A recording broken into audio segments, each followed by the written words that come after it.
merciless.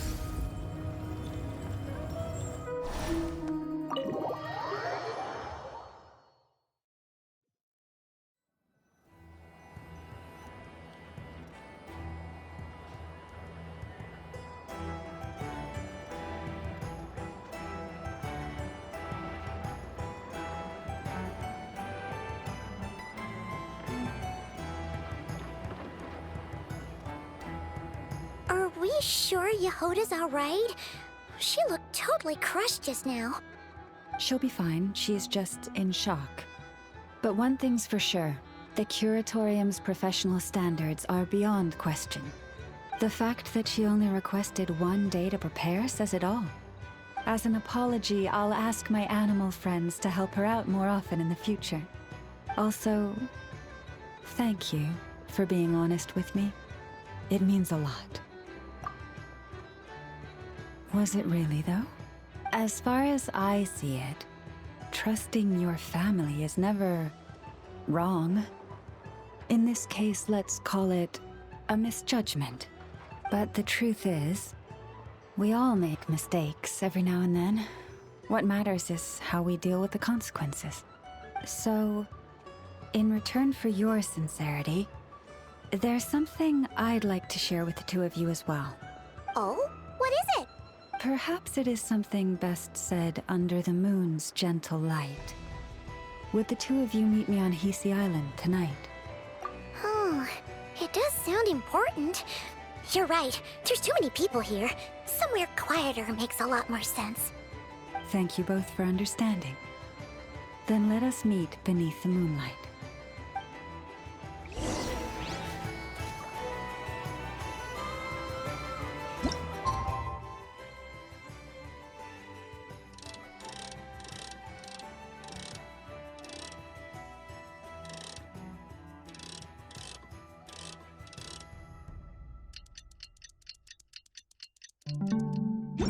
It's about time, and the moon's already up.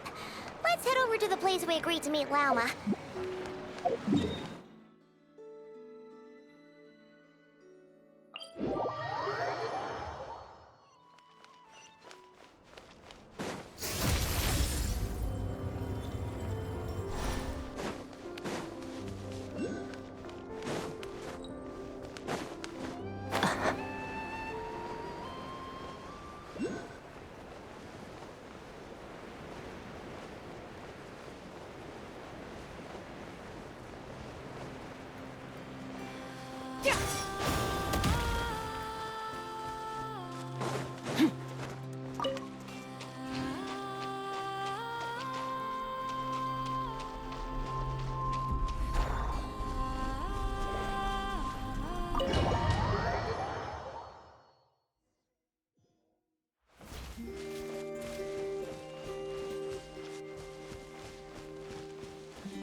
Praying?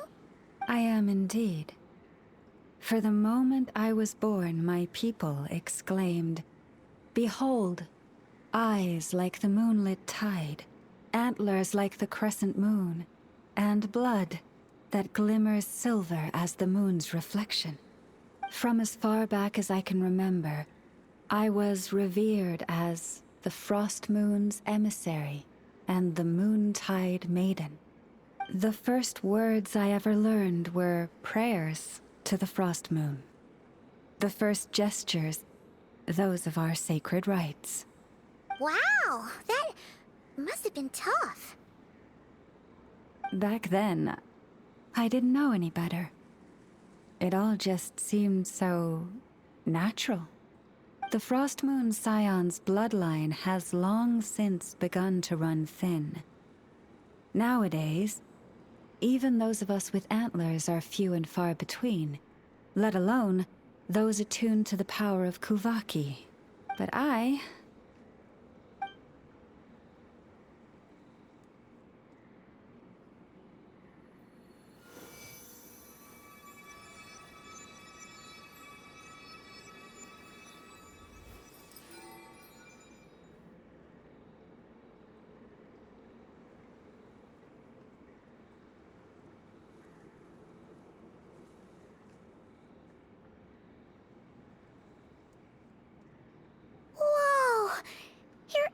flowers are so pretty.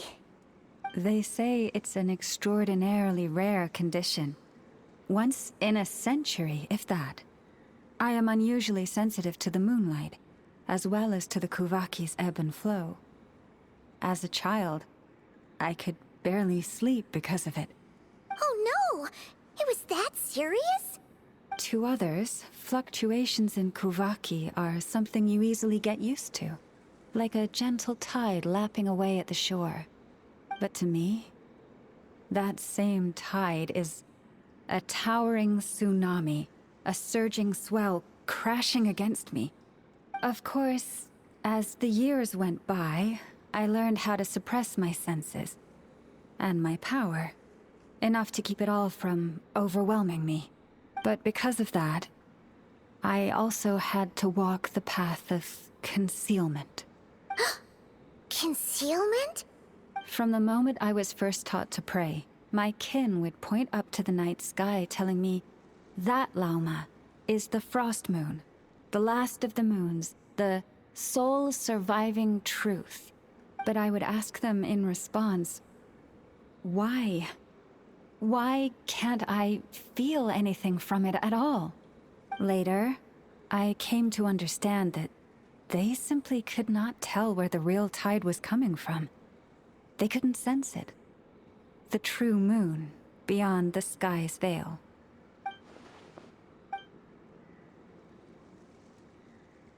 The moon is false.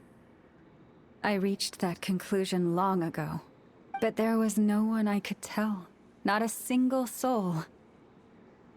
At least, not until now.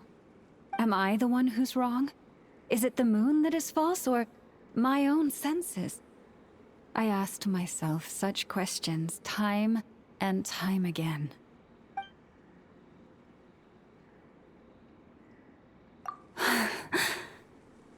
Thank you.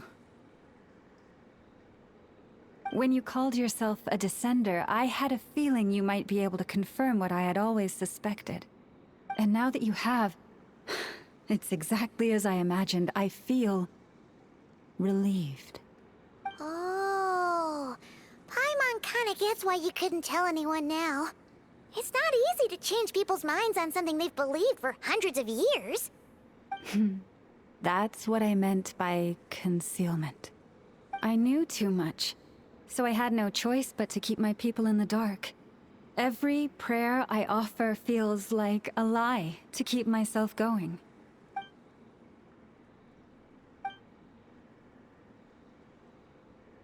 You've already met our Kutar, haven't you? Huh? When was that? And, more importantly, when were you planning on telling Paimon? Ah, no wonder. What did you think of her?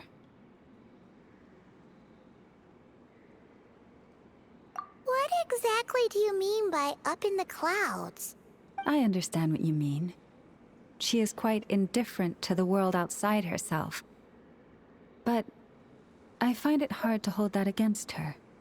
Yes, it was shortly after the fall of the ancient moon's remnants. I asked her what the Frost Moon Scions meant to her, and why she left in the first place. Yeah? So, why did she? Perhaps it's better if you ask her yourselves. Things tend to get lost in translation when you speak on someone's behalf. What I can say for certain is this. Even when I had no one to confide in, I still had a family. I still had the Frost Moon Scions. But that girl, born beneath the moonlight, perhaps she's never felt she had either. The truth is, though, she might have had it all. If only the Frost Moon Scions hadn't let her down.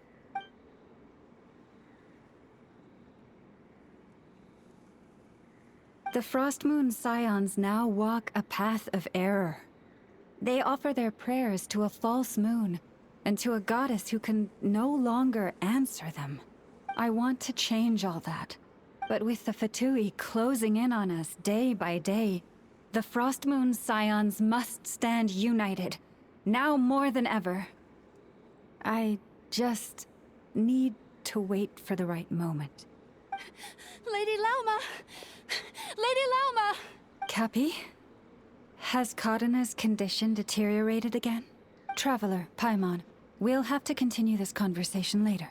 We'll come too!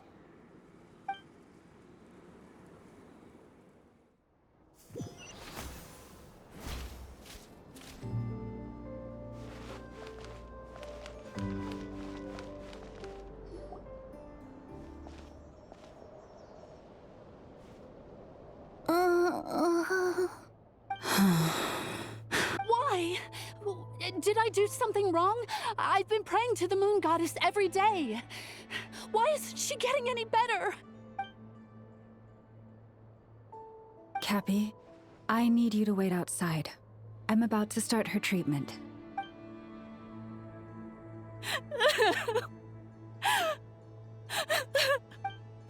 Is there anything we can do to help?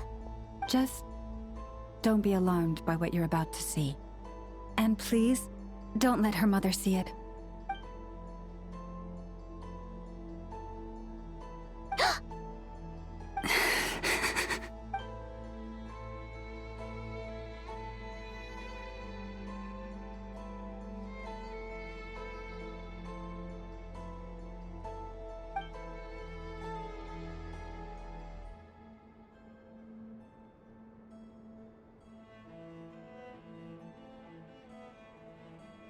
Shh. Please. Help me keep this a secret. She looks much better now. But, Lauma, was that? A medicine prescribed by a local doctor. For ordinary people, my blood has the power to counteract any adverse reactions to Kuvaki.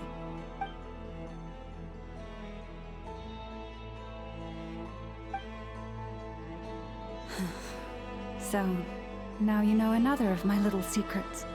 I had hoped to guide the Scions out of error before Karina's illness reached this stage, but clearly, I was too late.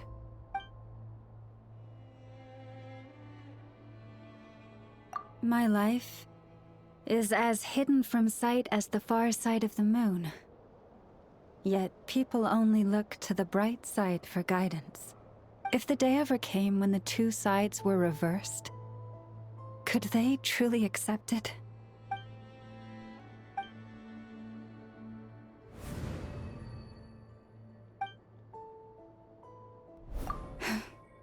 Hearing you say that puts my heart at ease. Mm-hmm. And if there's anything we can do to help the Frost Moon Scions, just let us know. Our priority, right now, is reclaiming our relic from the Fatui. But I now understand that the day I will tell everyone the truth is no longer far off.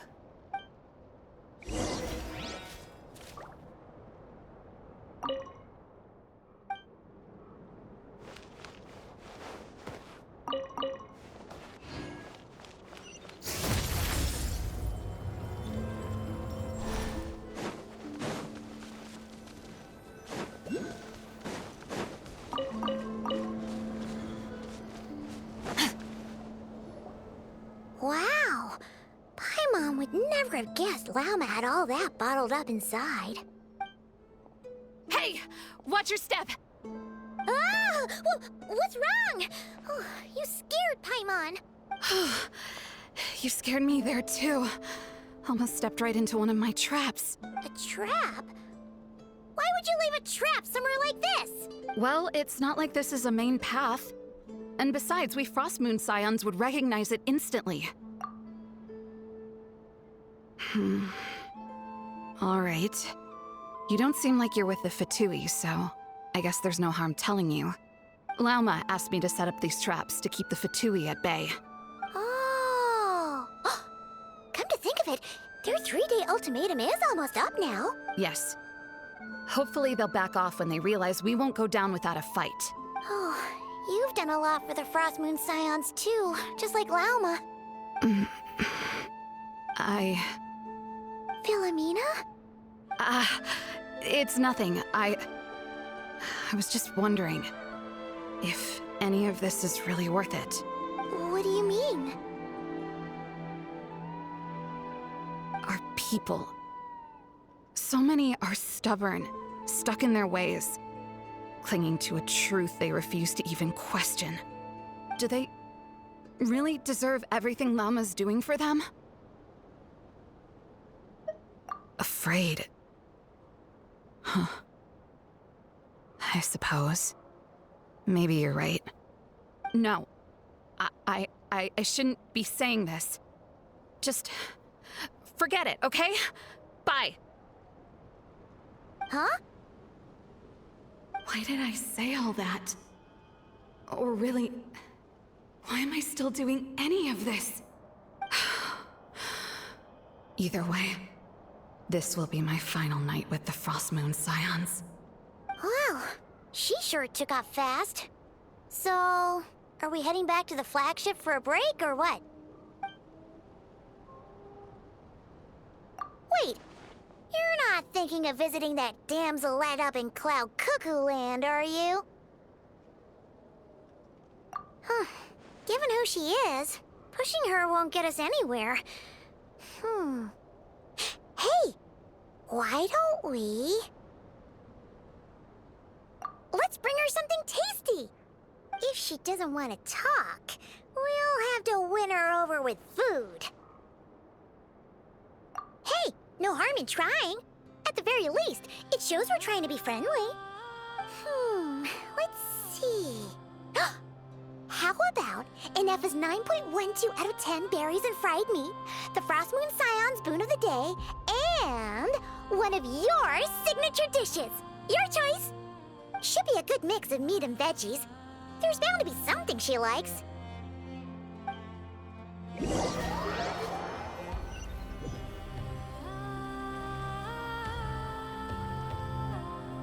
All right, food's packed and ready.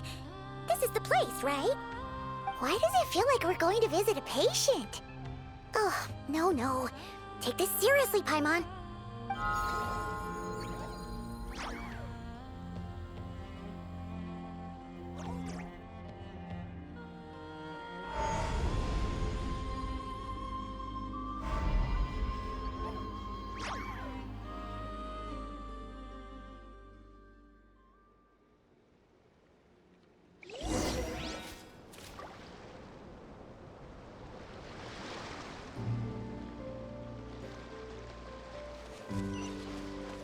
Fearless.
Remind me, who are you again?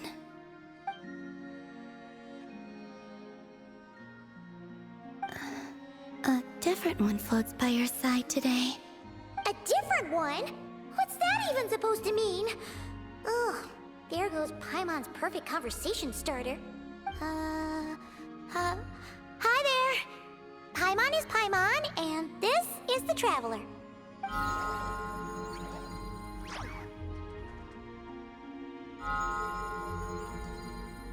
Oh, there you are. Between the two, I suppose you're cuter. being Paimon's less cute than that floaty thing. Columbina. What is it? What's your favorite kind of food? Is this a treat? Or an offering? Let's go with treat. Anyway, this is all the travelers cooking, so please, help yourself.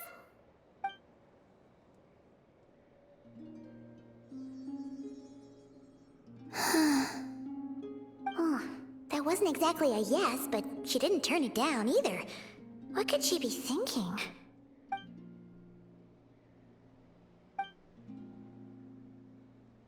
So, what do you want to ask? Hey, she's actually playing along! Quick, now's our shot. You know the moon in the sky isn't real, don't you? I know there is only one moon in the sky. It is simply that some can see it, and some cannot. What does it mean to you? The missing prologue. What?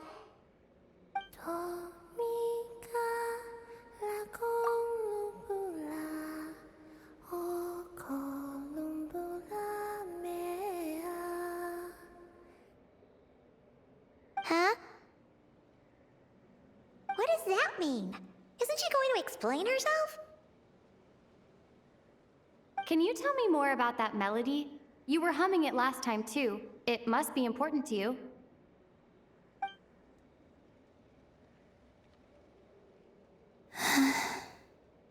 It is all I remember from the moment of my birth. A melody. A few lines of lyrics. Like a lullaby from a foggy dream. Oh, so who was singing it? I do not know. I have nothing else. Just that song. Huh? And the Frost Moon Scions who found me. They had nothing either, but hope. Before I even knew what was happening, they were already calling me their goddess. And I had no reason to decline. Like two lost infants unknowingly exchanged, I adopted their faith, and in return, they adopted me.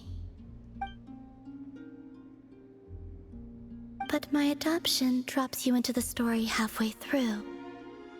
What came before was scribbled onto the wrong pages, never even bound into the book. That sense of something missing only served to nurture their greed and doubt. And thus, I came to realize that this place was never truly my home. Greed and doubt? O Moon Goddess, forge weapons for us, drive out our enemies, and expand our lands. O Moon Goddess, heal our wounds, ease our suffering, grant us strength. They asked for everything, and I obliged. Until the day came when no answer could be given. If mortals can turn to the gods when they are powerless, then who do the gods turn to when they have nothing left to give? You've got Paimon there. In those days, the Frost Moon Scions cared more for faith than for truth. Reality rewrote the sky in words I could not understand. I did not want to read a tampered version, so I simply stopped looking. The real beginning of my story lies up there, on the moon, forever beyond my reach. Like a message carved for blind hands, sealed away where no fingers can find it. Huh. So that's how it is.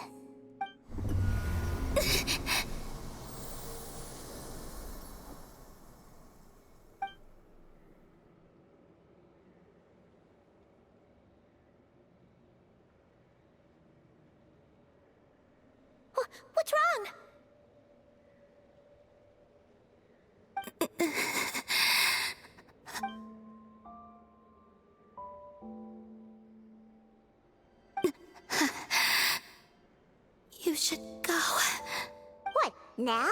But you really don't look well. Did something just happen? Is there anything we can do to help? No. Aside from answers, I have nothing else to give you in return.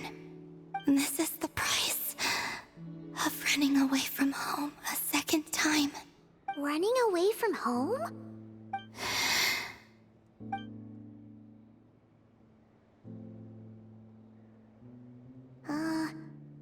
Is she heading towards the food? Did all of Paimon's questions make her hungry? Do you still have many questions? I know I should offer more in return for your kindness, but I'm feeling a little worn out. Oh, we're so sorry about that. But Tsaritsa was right. Freedom always comes with a price. She said I could treat the Fatui as a second family, a second home. But in the end, they were no different. All they wanted in truth was my power as the moon goddess. I'd rather not dwell on such unhappy memories.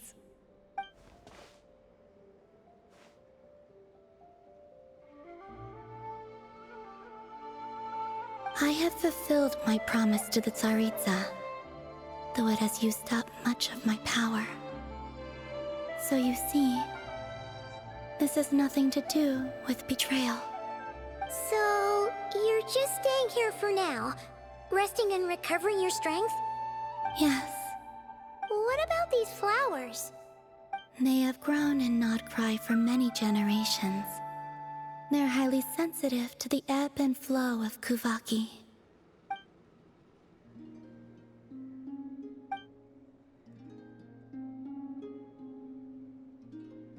At times, I thought about using that relic the Frost Moon Scions had hidden away.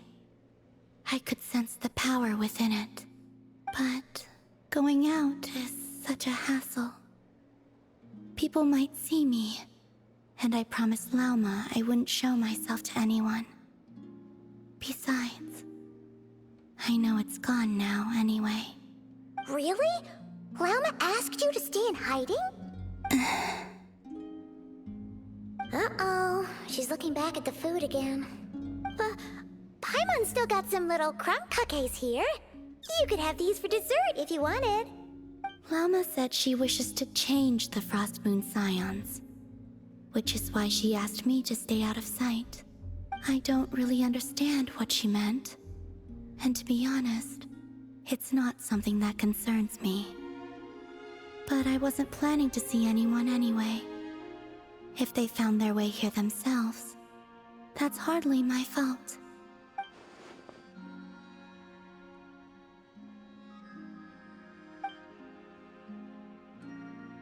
Lauma, the Maiden of the Grove. She is quite unlike any Frost Moon Scion I have ever met before. After hearing my story, she actually apologized for how the Frost Moon Scions treated me back then.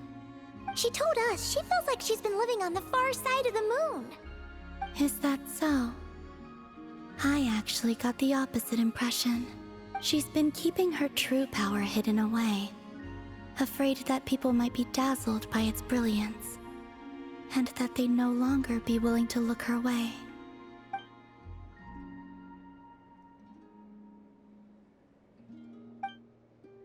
So, what do you wish for now? I wish to return to the moon, to the home where my story is written. Right now, that is all I wish for.